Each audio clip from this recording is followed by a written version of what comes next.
श्याम बाबा को श्रृंगार मन भावे, खाटू वाले को दरबार मन भावे।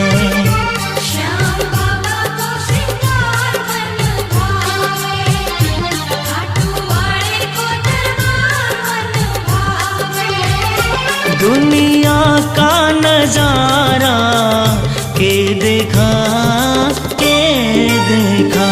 श्याम बाबा को श्रृंगार मन भावे, खाटू वाले को दरबार मन भावे।